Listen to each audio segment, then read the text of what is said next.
여러분 이제 가장 큰 관심은 이재명 대통령이 누구누구를 버릴까, 버리는 카드가 누굴까 이거 아니겠습니까? 오늘 금요일 벌써 오후 2시 반이 넘어가고 있는데 지금 대통령실도 그렇고 그다음에 여당 관계자들도 그렇고 아무튼 오늘 저녁에 이제 청문회가 이번 주를 슈퍼 위크라고 불렀잖아요. 이제 마무리가 되면 그러면은 여기에 대해서 대통령의 결론이 있을 것이다. 주말 사이에, 그러니까 오늘 저녁, 내일 아침, 뭐 늦으면 일요일 아니면 월요일까지 모르죠. 그거는 이제 아무튼 주말 사이에 대통령의 결단이 있을 것이다. 대통령실에서는 이제 공식적으로는 기류 변화는 없다. 이게 도대체 무슨 말인지 말이죠. 이 뜬구름 잡는 얘기 좀 제발 좀 국민이 알아듣기 쉽게. 여야를 막론하고 어떤 대통령이 됐든 은근슬쩍 구렁이 담 넘어가는 식의 그런 표현법 좀 쓰지 말고 똑부러지게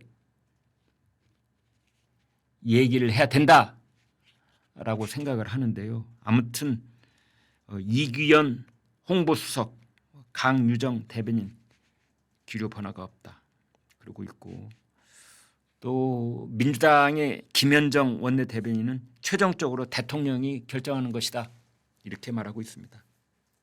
그런데요,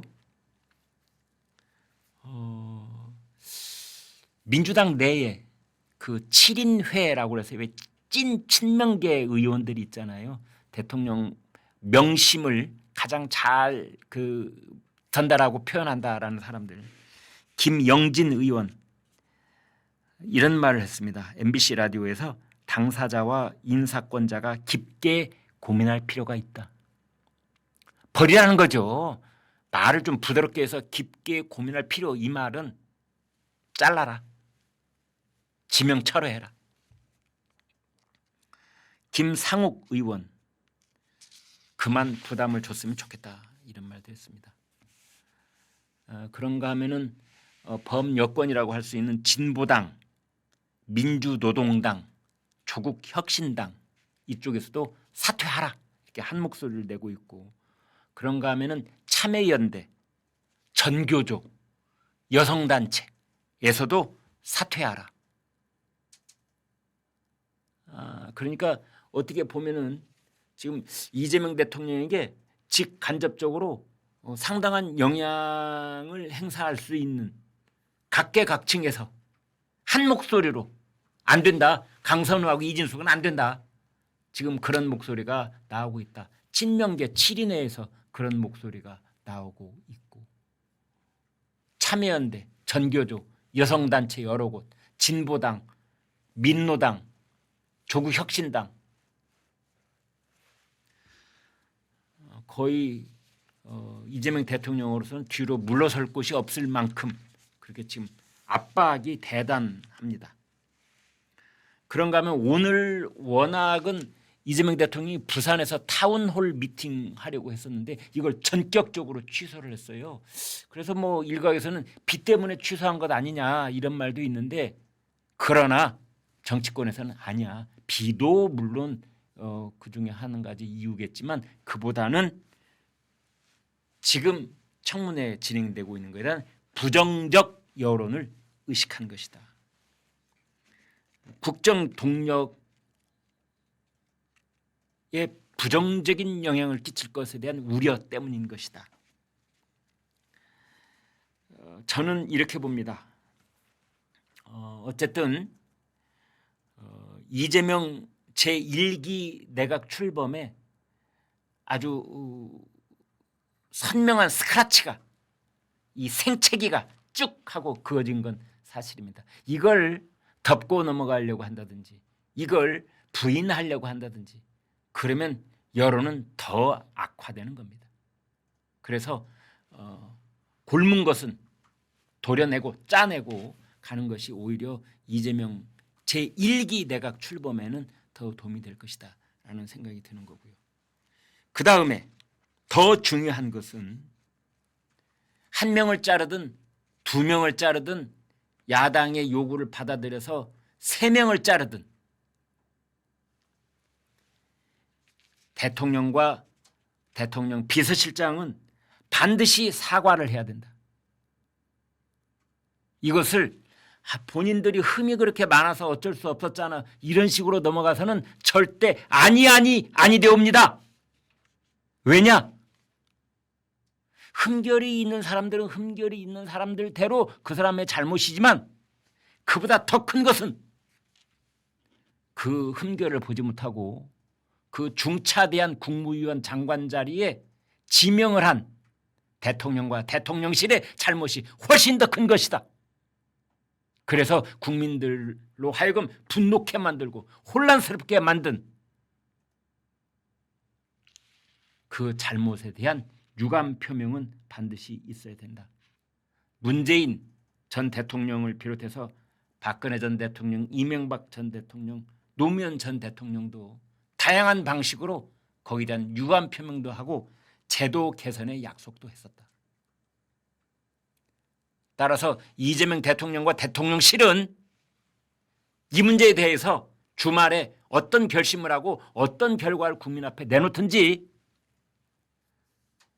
교육부 장관, 여성부 장관, 복지부 장관 등등 그 지명을 잘못한 것에 대해서 분명하게 국민들한테 사죄의 말씀을 드리고 그리고 그것을 앞으로 어떻게 보완하고 고쳐 나갈 것인지 약속을 해야만 될 것이다 라고 생각합니다.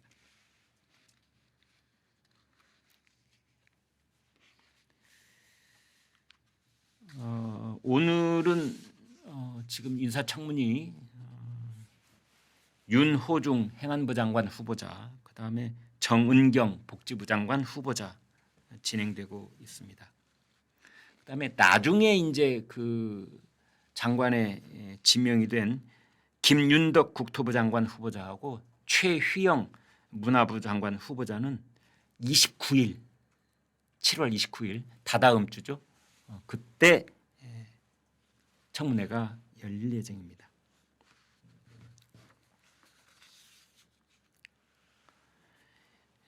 정은경 지금 전 복지부 장관, 그러니까 질병관리본부장을 역임했던 정은경 씨에 대한 지금 청문회가 진행이 되고 있는데 남편이 알고 봤더니 손 소독제 원료를 만드는 기업인 창해 에탄올, 창해 에탄올, 창에 띄어 읽고 에탄올 이렇게 해야 되죠.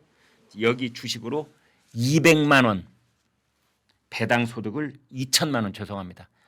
2천만 원 배당 소득을 올렸다는 의혹이 제기가 됐습니다.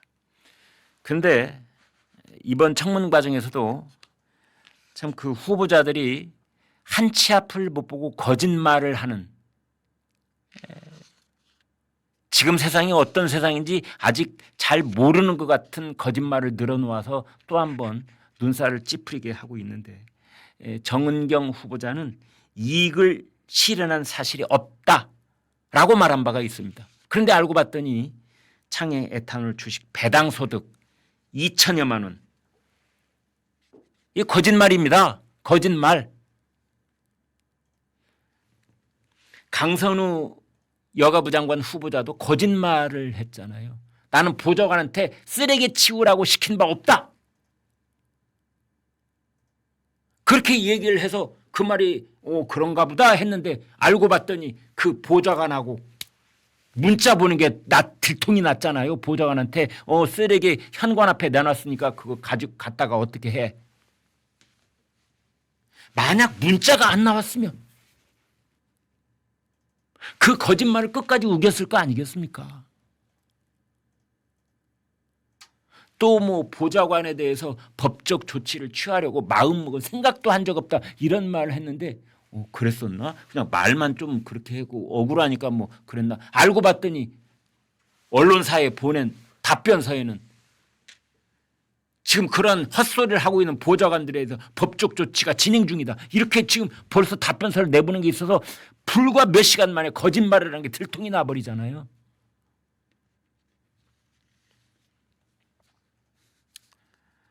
또 하나는 가령 정은경 질병관리본부장이었을 때 그 직계 가족들, 일심동체라는 배우자는 말할 것도 없습니다. 그 남편 되는 사람, 그 의사라면서요.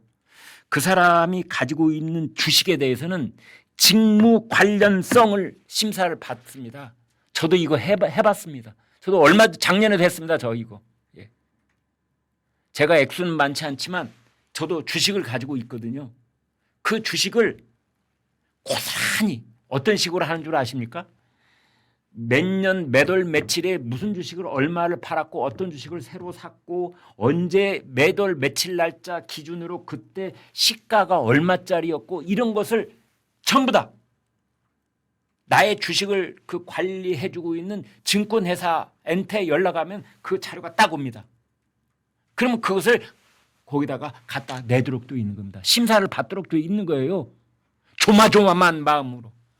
직무 관련성이 있어서 이거 전부 다 백지신탁 하라든지 다 팔아치우라고 하면 어떡하지?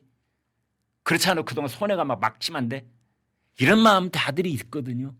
그런데 이 사람들은 이 직무 관련성 심사를 안 받았다는 겁니다. 캥기니까 안 받았겠죠. 본인들도 직무 관련성이 너무나 뚜렷하다고 보니까 안 받았겠죠.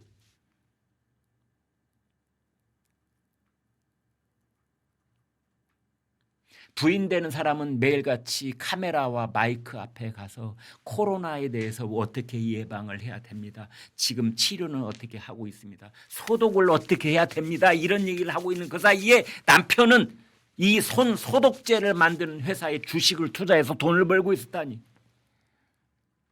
그거 직무 관련성 주식 신고하면 바로 크게 문제가 됐을걸요. 그 당시에 코로나를 겪고 있었을 당시에 국민 감정은 뭐 여기까지 올라가 있었기 때문에 만약에 그것이 직무 관련성과 관련해서 그 정은경 질병관리본부장의 남편이 손 소독제 주식을 가지고 있다더라 라는 것이 당시에 보도가 됐으면 그때 아마 집중포화가 떨어졌을 거예요. 질병관리본부장에서 당장 해촉됐을 겁니다. 당장 파면됐을 겁니다. 지금 이제 코로나가 지나고 돌아보니까 뭐 그렇다 뭐 이렇게 돼 있는데 그때는요 어마어마한 사건이었을 겁니다. 이게 세상에 밝혀졌으면.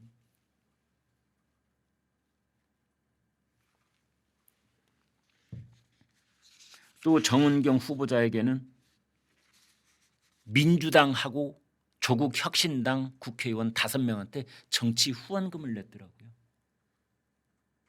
근데 그중에 2명은 정은경 인사청문회 청문위원이기도 했습니다. 그래서 그래 우리가 정치 후원금 냈다는 것만으로 어떤 사람을 오해하면 안 되지. 그게 불법은 아니니까. 그래서 이 사람은 정은경 씨는 젊었을 때부터 자기 정치적 소신에 따라서 자기가 지지하는 그 국회의원들에게 후원금을 내어놨나 하고 이 기록들을 보니까 과거에는 단 한 번도 정치 후원금을 낸 적이 없습니다.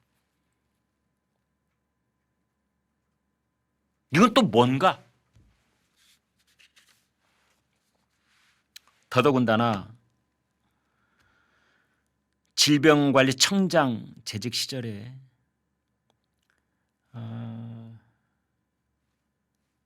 배우자하고 함께 생활비로 연평균 662만 원을 지출했다. 특히 2021년에는 부부가 월이 아닙니다. 연 12달 동안 총액 생활비가 436만 원. 그래서 그것을 이제 나눠봤어요. 12달로. 그랬더니 한 달에 36만 3천 원으로 생활을 했더라고요. 부부가 한 달에 36만 3천 원. 제가 그래서 찾아봤습니다. 이 해당되는 해 2021년 우리나라 1인 가구 기초생활수급자 월 생활비가 얼마인 줄 아십니까? 54만 8천 원. 54만 8천 원.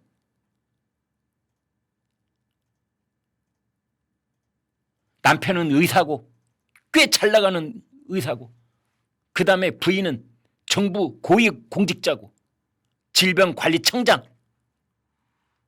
그런데 이 두 사람의 월 생활비가 36만 원. 1인 기초생활수급자의 절반쯤. 왜? 1인 기초생활수급자가 1인이 54만 원이니까 두 사람이면 아마 90만 원에서 100만 원 사이쯤 될 겁니다. 근데 이 두 사람은 36만 원이니까 그거의 절반도 안 되는 거죠. 2분의 3분의 1.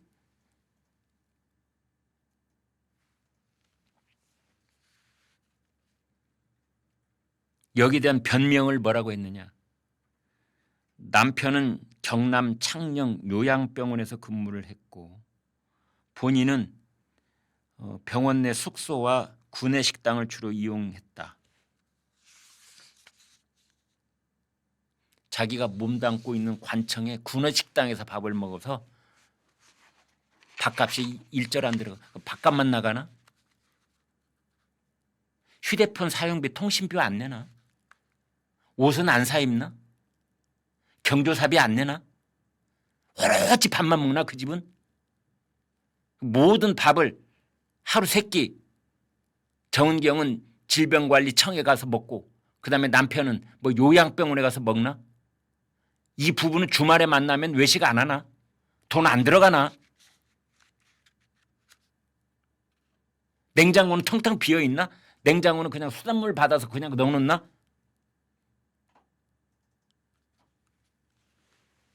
네, 여러분 오늘 마지막 방송 2시엔 김광일. 제가 그 11시 김광일 쇼라는 것이 그 앞에 이제 저희가 여러분을 모셨던 그 시간대와 타이틀이었었고 그걸 이제 오후 2시로 옮기면서 2시엔 김광일 이렇게 했는데 그걸 이제 대통령 선거 끝나고 저희들도 어떻게든 저희들의 변화하려는 몸부림을 시청자 여러분께 보여드리고 시청자 여러분들이 듣고 싶어 하시는 그런 내용을 가지고 조금 더 다채롭고 재밌게 그리고 시원하게 새로운 그 알뜰한 정보를 가지고 좀 접근을 해야 된다라는 생각에서 지금 이 시간에도 저희 제작진은 머리가 터지게 지금 연구를 하고 마지막 그 마무리를 하고 있는 그런 상황입니다. 그래서 월요일에 너무 많은 내용 말하지 말라고 저희 제작진이 말해놨는데 그래서 좀 여러분께 서프라이즈 이렇게 보여드리고 싶은 모양인데요. 아무튼 그 저희 새로운 타이틀 첫 글자가 쨍입니다. 쨍. 거기까지만 제가 허락을 받았습니다.